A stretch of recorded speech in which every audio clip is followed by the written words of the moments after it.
દેવને ખ્યાલ આવે છે, ગણ દ્વારા યાદી આવે કે માં સતી શાંત થઈ ગયા છે। ગણ દ્વારા ભગવાન પોતાના જે જટા હોય છે, જટામાંથી જટા ખોલી અને જ્યાં કૈલાસ પર્વત ઉપર પછાડે છે એમાંથી વીરભદ્ર નામનો વીર ઉત્પન્ન થાય છે। ગણોને સાથે લઈ અને આજે સતીનું અપમાન થયું, માનું અપમાન થયું, આવો વિચાર મનમાં લાવી વીરભદ્ર ગણો સાથે દક્ષના યજ્ઞમાં જાય છે। જ્યાં સહાની આહુતિ ચાલુ હોય ત્યાં તો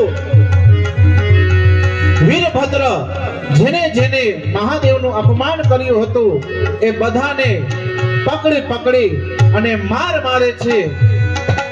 છેલ્લે જ્યારે દક્ષ હાથમાં આવે છે, દક્ષનો શિરછેદ કરી નાખે છે અને મસ્તક હોય છે, મસ્તક જે હવાની અંદર બીડું હોમવાનું હોય ને એની જગ્યાએ મસ્તક હોમી દે છે।